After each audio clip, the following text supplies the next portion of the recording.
Lanjutkan. Kita masuk ke surat Al-Ikhlas. Oke, kita cari lagi ada dengung tidak ya? Coba masuk ke surat Al-Ikhlas, dibuka mushafnya atau bisa lihat di layar kita ya. Pertama, ayat Al-Ikhlas ya, kita baca basmalah dulu. Bismillahirrahmanirrahim.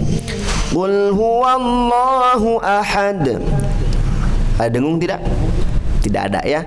Tidak ada gunna, idgham bi gunna, iqlab, ikhfa haqiqi, ikhfa syafawi, idgham mithi, tidak ada. Ayat 2. Ayat 2. Di ayat 2, Allahus Samad. Ya, tidak ada ya. Hanya sekedar ayunan-ayunan dibiasakan. Saya lagi, Qul huwallahu ahad, Allahus Samad. Ayat 3-nya, lam yalid wa lam yulad. Tidak ada dengung. Wa lam yakun lahu kufuwan ahad. Berarti fokus ya, fokus di ayat fokus di surat Al-Ikhlas.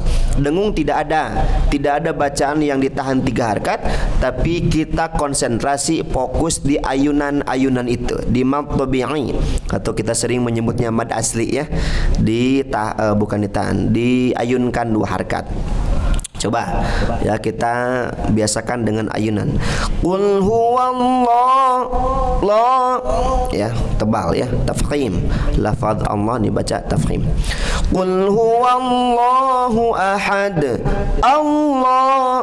Lagi-lagi ayunan. Allahus Samad. Lam yalid wa lam ayunan lagi. Lam yalid wa lam yulad. Walam yakun lahu, ayunan lagi, walam yakun lahu kufuwan ahad. Coba ya, kita baca. A'udzu billahi minasy syaithanir rajim. Bismillahirrahmanirrahim. Qul huwallahu ahad, Allahus Samad. Lam yalid wa lam yulad. Wa lam yakun lahu kufuwan ahad. 3 ya, di surat Al-Ikhlas. Tentunya di Al-Ikhlas ini fokus di ayunan-ayunannya. Dengung kita tidak menemukan ya. Kalau An-Nas tadi banyak, Al-Falaq juga lumayan banyak ya. Kita masuk ke surat selanjutnya di surat Al-Lahab. Baik sahabat Al-Quran yang dirahmati Allah subhanahu wa ta'ala, kita lanjutkan kembali di surat selanjutnya, masih di juz 30. Tentunya di surat-surat pendek, tetapi target kita membiasakan bacaan ayunan yang 2 harakat mad tabi'i, dan juga membiasakan dengan bacaan yang ditahan 3 harakat dengan konsep 6 dengung itu. Silakan buka di surat Al-Lahab ya. Di surat Al-Lahab ini tentunya lumayan banyak ya. Tentunya lumayan banyak konsep dengung yang harus kita perbaiki dan kita praktekkan. Karena memang banyak di antara kita membaca Al-Lahab itu ya udah dengan bacaan seperti ini. Nauzubillahi min dzalik, contoh saja. Bismillahirrahmanirrahim. Tabbat yada abi lahabi wa tab, ma agna anhu maluhu wa ma kasab. Saya selana rong data lahab wa muratuhu ammalata latu fi jidya blum mim masad. Nauzubillahi min dzalik. Wah, ini bacaan yang luar biasa, parah ya. Karena apa? Bisa jadi gitu kan ya, orang yang mengajarkan hanya sekedar hafalannya saja. Memang hafalannya bagus, lancar, nggak ada yang salah hafalannya. Tabat ya sampai ke akhir. Cuman yang jadi masalah adalah bagaimana kaidah-kaidah yang dibaca itu sangat bertolak belakang dengan yang diajarkan. Ini kan jadi masalah dalam kehidupan kita. Makanya muncul kenapa tahsin tilawah Al-Quran dipelajari ya, muncul teori ini. Karena apa? Banyak ya keadaan-keadaan bacaan Al-Quran yang dibaca dengan keadaan salah. Oke. Kita lihat di ayat per ayatnya seperti biasa. Kita lihat dengung-dengung dulu ya, supaya kita bisa menelaah bacaan yang ditahan 3 harakat. Bismillahirrahmanirrahim. Coba lihat. Pertama, untuk di ayat 1 yang sebelumnya kita praktek tidak pernah menemukan coret panjang di atas, sekarang menemukan. Tabbat yada. Untuk sementara kita nggak membahas tentang hukum mad far'i yang ada 13 itu, karena memang ini hukum salah satu dari 13 itu. Tapi sementara kita belajar 2 saja ya, mad jaiz munfasil sama mad wajib muttasil. Nah, untuk sementara saya ajarkan dulu sedikit saja. Untuk coret panjang di sini tabat yada a, coret panjang ya, menghadapi huruf alif ya. Tentunya dalam 2 kalimat. Untuk sementara sekarang, aduh Ustadz itu apanya? Dalam 2 kalimat kemudian harus berapa harakat? Udahlah. Sekarang jangan terlalu dipusingkan dengan beberapa teori itu. Memang nanti penting untuk dipelajari karena kaidah hukum tajwid harus kita pahami dan kuasai.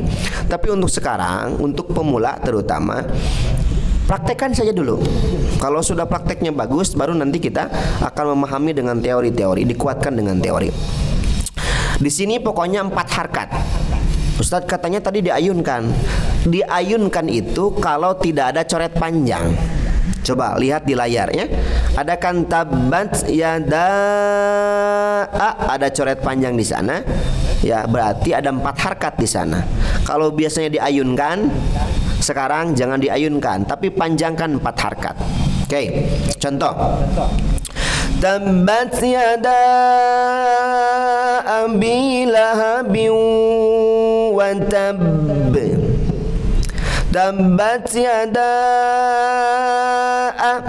4 harakat. Nggak boleh gini. Tabat yada abi, itu salah ya. Berarti seolah meniadakan coret panjang yang sudah tercantum di sana ya. Jadi kalau menemukan coret panjang untuk sementara ini, panjangkan 4 harakat, karena nanti coret panjang pun berbeda-beda. Ada coret panjang yang mempunyai arti 4 harakat, ada coret panjang yang mempunyai arti 6 harakat. Beda-beda nantinya. Tuh kan, barusan ditambah lagi dengan ada yang 4, ada yang 6, tuh kan. Bagi pemula mungkin nanti bingung harus seperti apa. Sudah, ikuti aja dulu ya. Di ayat pertama ini panjangnya 4 harakat, berarti nggak boleh diayun. Tabat yada abi lahabin wa. Nah, ini mah ditahan 3 harakat. Kenapa? Karena idgham bi gunnah. Tabat yada abi lahabin wa. Lahabin ada tanwin kasrah bertemu huruf wawu, salah satu huruf idgham bi gunnah. Jadi tanwin kasrah menghadapi huruf wawu, ditahan 3 harakat. Nggak boleh gini. Tabat yada abi lahabin wa tabb. Lahabin wa tabb. Lahabiwa, nggak boleh lahabiwa, ditahan 3 harakat. Lahabiwa. Tabat yada abi lahabin wa tabb. Nah, untuk spesial di ayat 1 lahabin wa tabba, nah spesial qalqalahnya, pantulannya tahan dulu. Berbeda dengan ayat 2, 3, 4 dan 5 di al-lahab ini. Khusus di ayat 1 pantulannya tahan dulu, karena huruf qalqalah ketika diwaqafkan kemudian ada huruf tasydid ada harokat tasydid, maka di sana harus ditahan dulu baru mantul. Maksudnya gimana? Dengarkan, perhatikan baik-baik. Tabat yada abi lahabin wa tabb. Wa tabb. Tahan dulu. Wa tabb. Bukan maksudnya bukan wa tabb, tapi tahan dulu. Wa tabb. Sekali lagi yuk bareng-bareng. 1, 2, 3. Tabat yada abi lahabin wa tabb. Oke. Selanjutnya di ayat 2 kita menemukan lagi kan coret panjang ma'a, ada coret panjang. Sudah, kita baca saja 4 harkat. Ya. Jadi kalau penasaran bertanya hukum ya nanti insyaallah kita pelajari ya. Namanya mad jaiz munfasil ya. Mad jaiz munfasil ini berarti harus 4 harkat. Ma'a. Ya, ma'a. Jadi nggak boleh ma'a, tapi ma'a. Meskipun nanti ya ada sebagian perbedaan dari segi bacaan mad jaiz munfasil ini. Karena apa? Karena ada sebagian ulama yang membacakan dengan 2 harkat. Ya. Jadi jangan aneh kalau misalkan nanti kita menemukan ada beberapa perbedaan mengenai mad jaiz munfasil dengan bacaan ada yang 2, ada yang 4. Tetapi saya lebih condong ya masuk ke bacaan harkat yang 4 itu. Jadi silakan selama ada coret panjang di al-lahab ini panjangkan 4 harkat saja. Kalau tadi ada tabbat yada ya, sekarang ma. Sekali lagi ma aghna anhu maluhu wa ma kasab. Ulangi lagi ma aghna anhu maluhu wa ma kasab. Ustaz, loh kok kenapa ya ayat 2 di akhirnya pantulannya nggak sama seperti ayat pertama? Memang berbeda. Karena di ayat 2 kasab di sana tidak ada tasydid. Kasab. Karena kalau di al-lahab lahabi wa tabba ada tasydidnya. Makanya tadi kenapa saya bilang ayat 1 di akhir ayatnya spesial, karena pantulannya berbeda dengan ayat-ayat selanjutnya 2, 3, 4 dan 5 itu ya. Yuk sekali lagi ma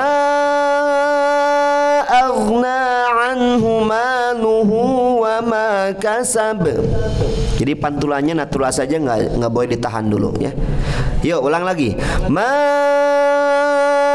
aghna anhu maluhu wa ma kasab. Oke. Lanjutkan. Berarti kita belum menemukan dengung ya. Di ayat 2 tidak menemukan dengung karena tidak ada. Coba di ayat 5. Perhatikan sayang ya. Kita perhatikan ada ikhfa kiki di sana. Sayangsla naron za. Ada tanwin fathah menghadapi huruf zal. Sayangsla naron zata lahab. Sekali lagi sayangsla naron zata lahab. Jadi ayunan sayangsla naron za dengan ikhfa. Sekali lagi sayangsla naron zata lahab. Lanjut di ayat 4. Coba lihat ada nggak dengung nih. Wa imra'atuhu hamma. Mim bertasydid berarti harus ditahan 3 harkat, namanya gunnah. Wa imra'atuhu hammalatan hatab. Fi jidha hablum mi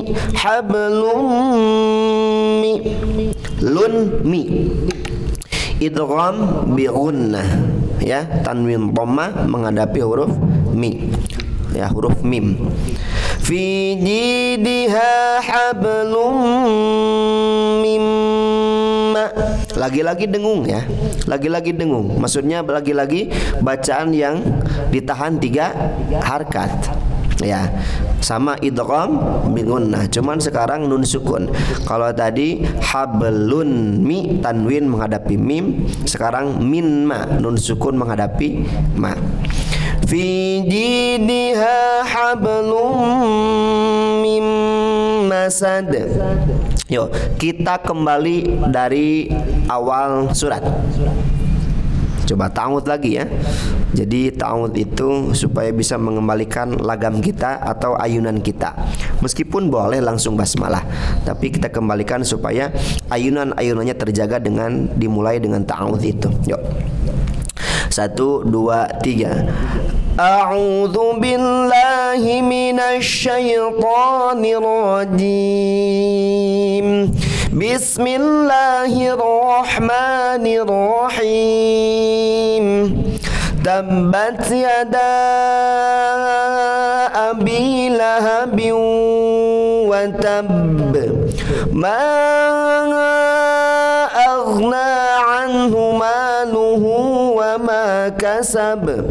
Sayasla naran dhata lahab. Wa imra'atuhu hammalatal hatab. Fi jidha hablum min masad. Alhamdulillah, 4 surat ya. Lumayan ini kita mendapatkan 4 surat. Tentunya masih banyak PR kita yang harus kita perbaiki, bukan sekedar ayunan saja di mad tabi'i atau misalkan hukum 6 dengung dengan 6 hukum itu. Dari mulai gunna, idgham bi gunna, iqlab, ikhfa haqiqi, kemudian ikhfa syafawi, kemudian idgham mithli. Tentunya masih banyak hukum-hukum yang lain. Masih banyak kaidah-kaidah ataupun aspek tahsin tilawah Al-Quran terkait bagaimana cara kita membedakan tanda-tanda waqaf, mana yang harus berhenti, mana yang harus lanjut, mana yang boleh berhenti, mana yang boleh lanjut, mana yang harus berhenti di salah satu titik dan sebagainya. Tentunya ini masih panjang perjalanan kita.